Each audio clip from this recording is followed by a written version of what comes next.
ली गुजरिया हो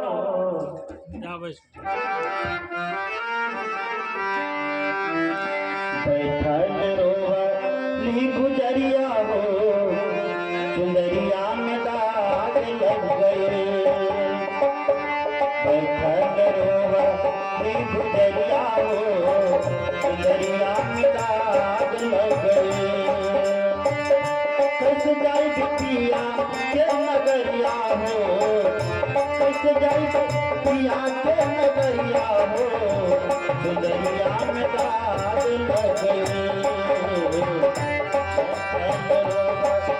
गुजरिया हो चुंदरिया में दाग लग गए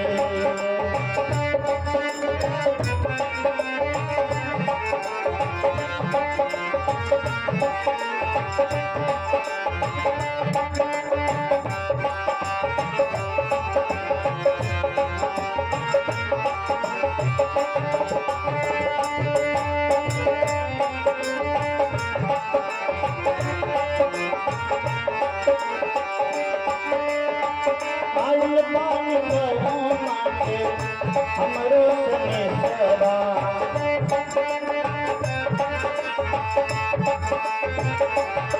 आइल पानी गवाना के हमरो सने सवा आई के बा हमरो पियवा के देसवा आइल पानी गवाना के हमरो सने सवा आई के बा पियवा के देसवा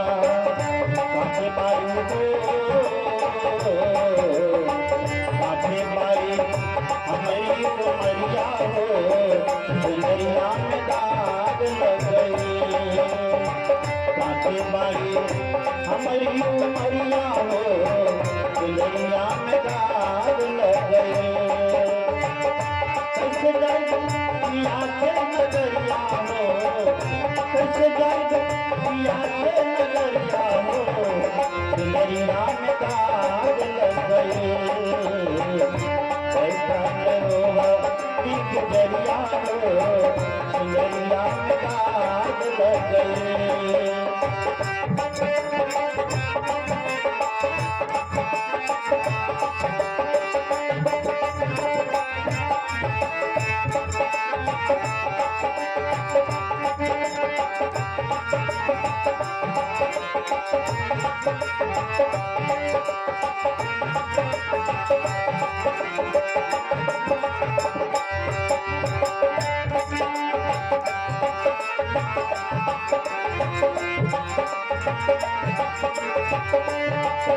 दुनिया में तारीफ यारे बना बने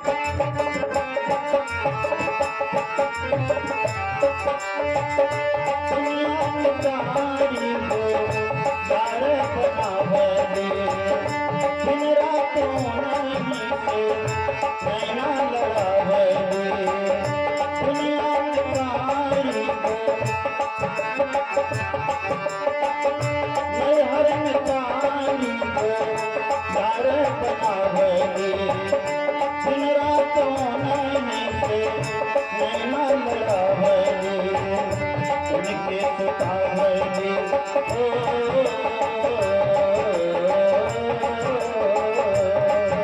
उनके सुतावली चुंदरिया हो चुंदरिया में दाग लग गई गुजरिया हो चुंदरिया में दाग लग गए कैसे जाइबे पिया के नगरिया हो कैसे जाइबे पिया के नगरिया हो चुंदरिया में दाग लग गए गुजरिया हो चुंदरिया में दाग लग गए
हो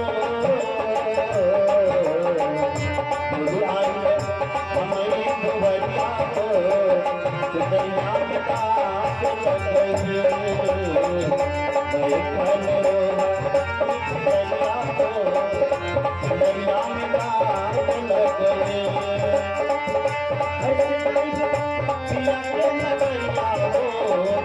कैसे जाए पिया के नगरिया हो दरिया में ताक लगई बैठल दरिया हो दरिया में ताक लगई बैठल दरिया हो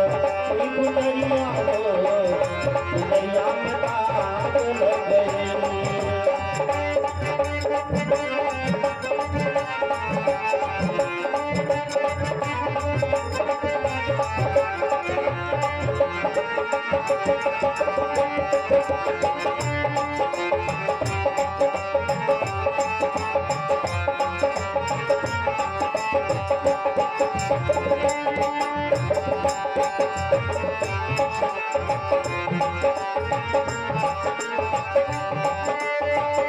चुंदरी के दाग दीप कैसे बुझाई है चुंदरी के दाग दीप कैसे चुराई है कैसे हम सजना के मुखवा दिखाई है चुंदरी के दाग दीप कैसे छुड़ाई कैसे हम सजना के मुखवा दिखाई यह है भजन उलटवासी में है भोजपुरी में लेकिन उलटवासी में है नैहर में 4 गो यार बनावली के गो 4 यार नहर में जब तक लड़की रहती है तब तक उनके बहुत मित्र होते हैं बहुत सखी होती है बहना होती है नहर मतलब जहाँ नहीं रहना हो तो क्या कहते हैं नहर सदरू कहते हैं कि बच्ची लड़की नैहर में बहुत सखी बहना यार दोस्त बनाते हैं वो यार दोस्त को न जानते हैं यहाँ है इस संसार में दुनिया में जब तक है तब तक व्यक्ति काम क्रोध लोभ और मोह इस चारों यार को अपने पास सीने में बसा के रखते हैं ना काम के मतलब है कि बुरी इच्छा मन की गलत इच्छा क्रोध का मतलब क्रोध इस क्रोध के बस होकर के व्यक्ति आग बबूला हो जाता है लोभ भी व्यक्ति के हृदय में रहता है ना लोभ भी रहता है और मोह तो रहता ही रहता है जिस मोह की चर्चा अभी हो रही है सबके पास ये चारों है काम क्रोध लोभ और मोह जब तक मन दुनिया में घूमेगा तब तक ये चारों यार काम क्रोध लोभ और मोह सताएगा इसलिए मन को साधना में लगा के ध्यान में लगा के व्यक्ति को क्या करना चाहिए इस दुनिया से थोड़ी देर के लिए अलग कर लेना ये विधि है ये सिस्टम है सदगुरु आचार्य से धर्म स्वरूप की पंक्ति है बैठनीत एकांत में निरखे प्रवृत्ति विलास को दृष्टा में चेतन भिन्न ऐसा यत्न करना चाहिए जब एकांत में बैठिए जब साधना में बैठिए तो वहाँ कोई भगवान भगवती की चर्चा नहीं वह ध्यान मार्ग बिल्कुल वैयक्तिक बिल्कुल अकेला है वहाँ किसी की चर्चा नहीं होती है वहाँ किसी का स्मरण नहीं किया जाता है क्योंकि ध्यान का मतलब ही होता है कि कुछ नहीं सोचना ये तो बड़ी ऊंची स्थिति हो गई सब स्थिति तक पहुँच सकते हैं नहीं पहुँच सकते हैं जैसे छत की ढलाई करते हैं हम लोग सोचेंगे एक के बार छतें ढलाई कर दें काम चलेगा कि रसी बाबू नहीं चलते नहीं चलेगा छत की ढलाई के लिए क्या करना पड़ता है उसमें पिलर तो देना ही है लेकिन केवल पिलर ढलाई कर दे छत ढलाई करना चाहिए तो होगा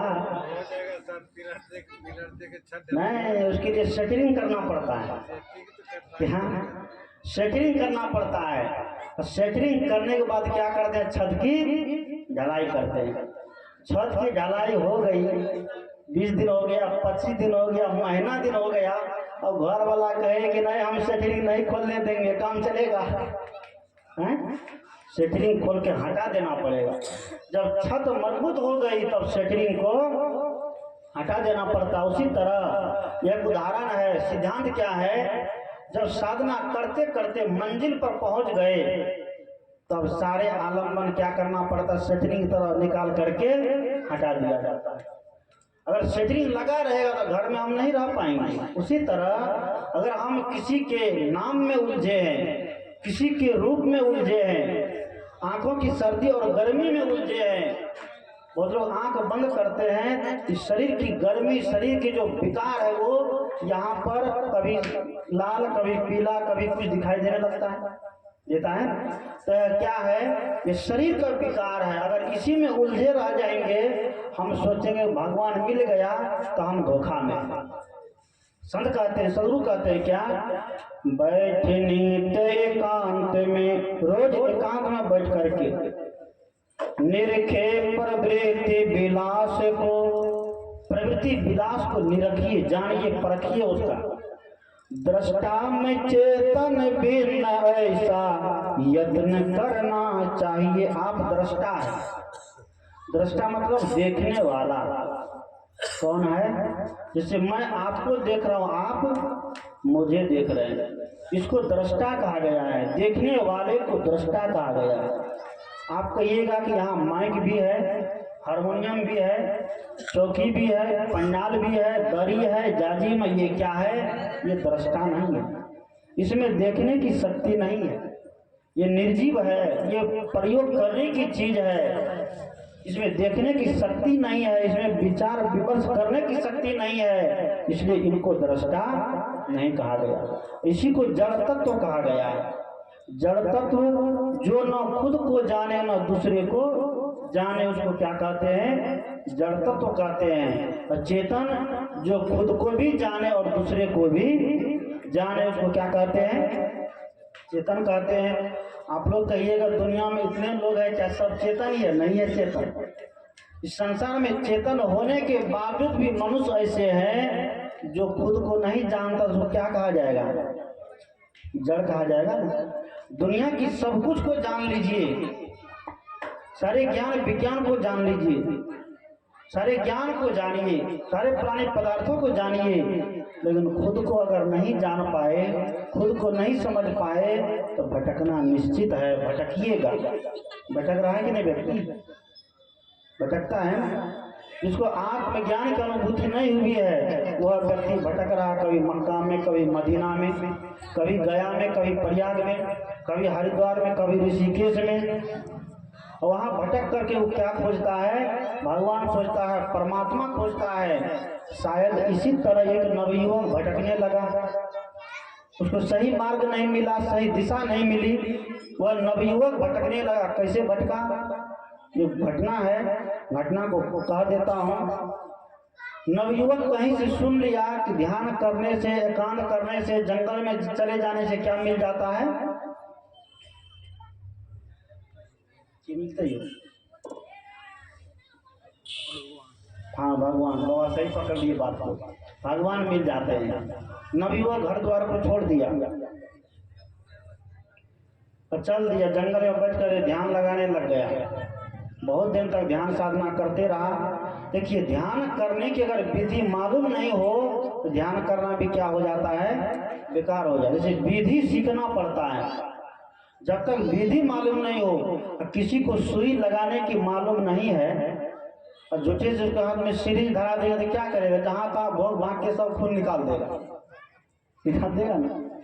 और जो स्वस्थ पेशेंट है उसको भी बीमार बना देगा। अभी मैं पटना एम्स गया था, 2-4 दिन पहले पटना एम्स में गया था। जो सीखने वाली जो नर्स सब थी, प्रैक्टिस करने वाली, तो उसको सुई भोगने नहीं आवे, तो हड्डी में सुई भोंक करके क्या निकालना है? वहां से पानी निकालना। मैंने देखा वहां हड्डी में सुई, उसको कहा दिया सीनियर डॉक्टर लगाओ यहाँ, और सुई जैसे टेढ़ा हो गया। क्या सुई जैसे लगा भी टेढ़ा हो गया? सीनियर डॉक्टर ने कहा कि ऐसे नहीं, ऐसे मारो। वह लिया, एक के बार में भोंक दिया, पैसे हम छटपट छटपट हाथ पे चला रहा, बस एक बार भोंक दिया। भोंकना के रीढ़ की हड्डी का जहाँ जोड़ है, जोड़ में भोंगे तब न सुई जाएगा। वो भोंक देगा तो सही है जगह में सुई टेढ़ी होगी ना।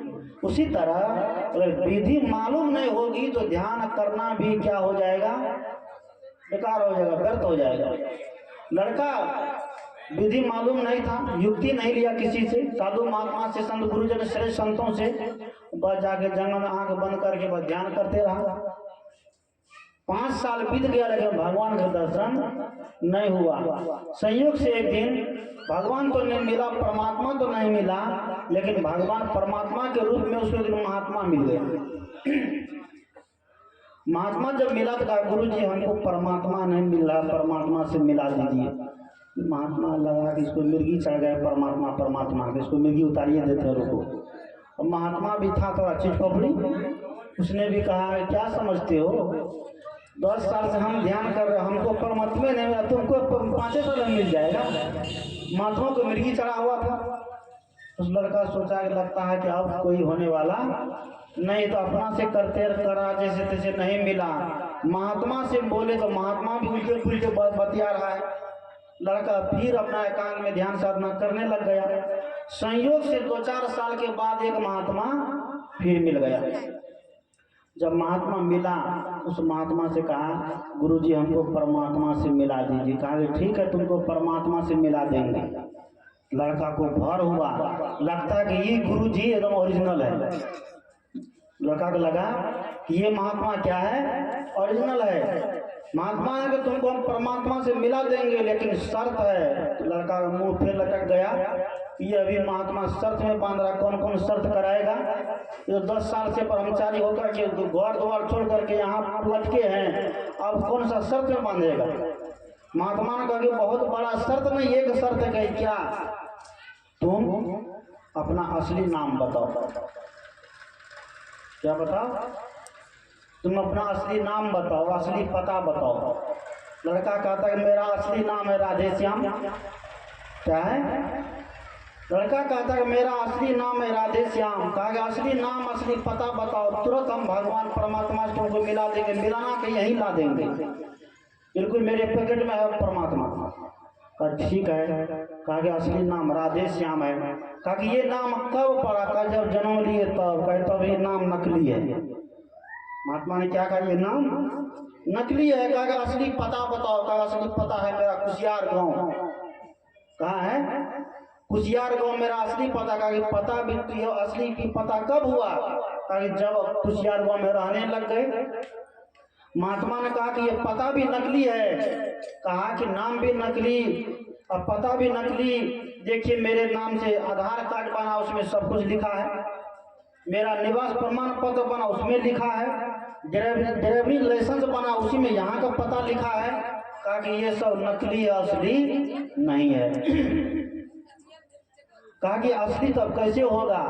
कहा कि असली का पता जब तक नहीं बताओगे तो तब तक हम तुमको परमात्मा से नहीं मिला देंगे। ध्यान दीजिए, बोलिए सदगुरुदेव की।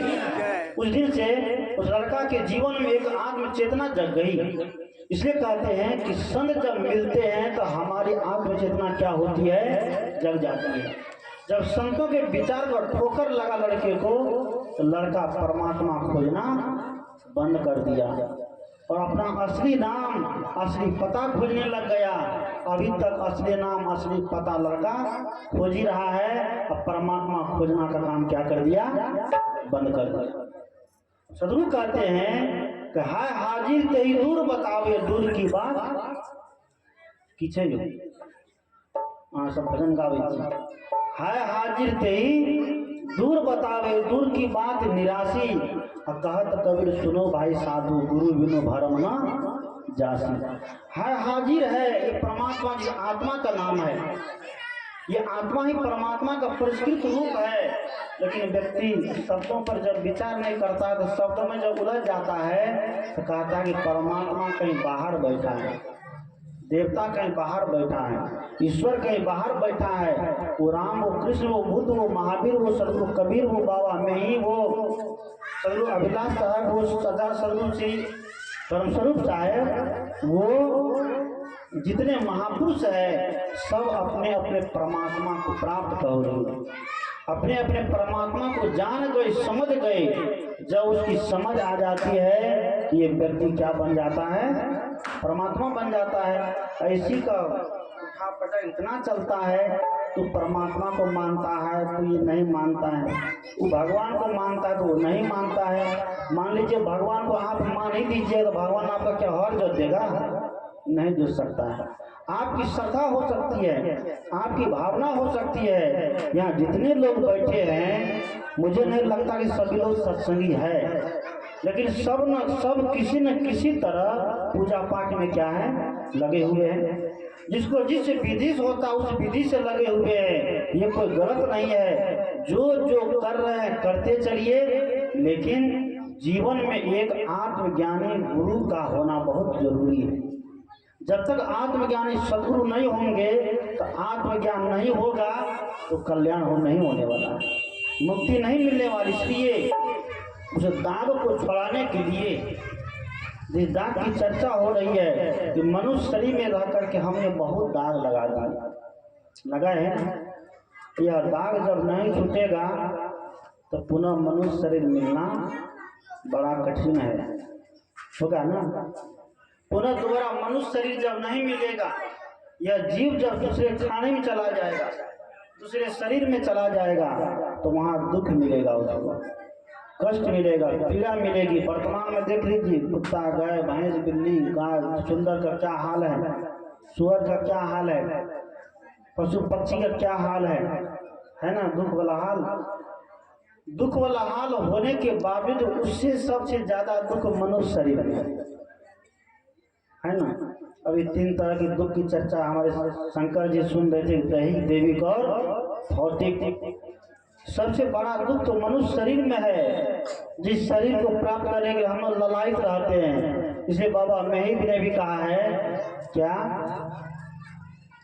बड़ी सुंदर पंक्ति कही है कि आवागमन सम, बोलिए ना, आवागमन सम दुख दूजा है जगत में नहीं। आवा मतलब जन्म लेना और मर जाना। ये जन्मना और मरना आज की बात नहीं, अनादि काल की दुनिया से हम लोग जन्मते मरते आ रहे हैं। हमारा कल्याण नहीं हो पाया, हमारा मोक्ष नहीं हो पाया। और कल्याण अगर मोक्ष हो जाता तो फिर शरीर में आने की कोई जरूरत नहीं, मुक्त हो जाते, दुख से ऊपर हो जाते। लेकिन मुक्ति कैसे मिलेगी? हमारा खान पान नहीं सुधरा है, सुधरता है। जब हमारा खान पान नहीं सुधरा तो बच्चा खान पान सुधर जाएगा? नहीं सुधरेगा। हम तंबाकू खाएंगे, बच्चा कहेंगे तंबाकू नहीं खाओ, मानेगा? नहीं मानेगा। हम मांस मछली खाएंगे, बच्चा कहेंगे कि मांस मछली नहीं खाओ, मानेगा? नहीं मानेगा। ये अन्नप्राशन इसी बात का उदाहरण है कि अन्नप्राशन पर बच्चे को क्या खिलाया जाता है? शास्त्रों में खीर खिलाइए, मक्खन खिलाइए, अच्छी चीज, शुद्ध चीज, पवित्र चीज खिलाइए। तो अन्नप्राशन के दिन केवल हम बच्चे को पवित्र चीज खिला दें, सत्संग करा के, संत को बुला के, बड़े महापुरुष को बुला के, गांव समाज को बुला के। लेकिन हमारे घर का माहौल अगर गड़बड़ रहेगा तो बच्चे का क्या संस्कार सही हो जाएगा? नहीं होगा। अगर हम बच्चे के संस्कार को सही करना चाहते हैं तो उसके पहले घर के माहौल को क्या करना पड़ेगा? सही करना पड़ेगा। क्योंकि बच्चे के लिए प्रथम विद्यालय, प्रथम पाठशाला अगर कोई है तो कौन है? घर है। और माता पिता उस विद्यालय के शिक्षक और शिक्षिका है। क्या है? प्रथम विद्यालय बच्चा का घर है, माता पिता बच्चे का प्रथम शिक्षक और प्रथम शिक्षिका है।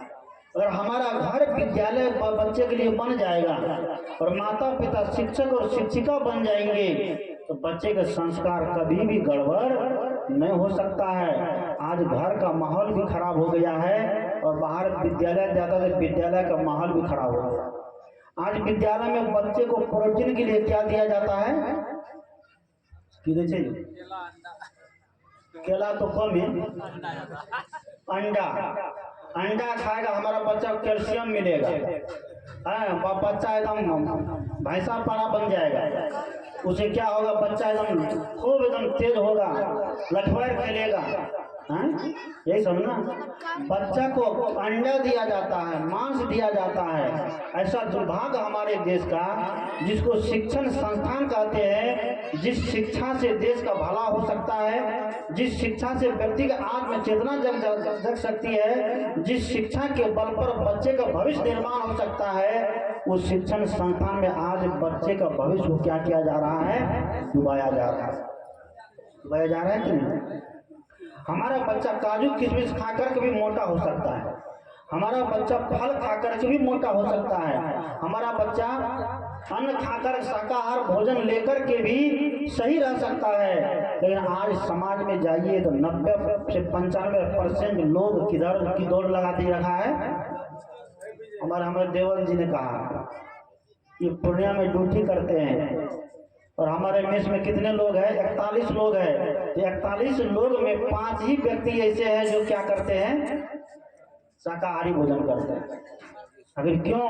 हमारे समाज का, हमारे घर की स्थिति खराब हो गई है, इसलिए आज मांसाहार बढ़ते जा रहा है। व्यक्ति मानवता को छोड़ करके दानवता की ओर बढ़ते जा रहे हैं। कभी साहब प्रश्न पूछते हैं कि आप मानव हैं कि दानव है? तो आप मानव होकर के मांस मछली अंडा शराब का खाने पीने का वस्तु बना लिए हैं और सुधार की प्रवृत्ति नहीं आ रहे हैं, तो आपको मानव कहलाने के कोई अधिकारी नहीं। आप शकल से मानव हो सकते हैं, अकल से मानव नहीं।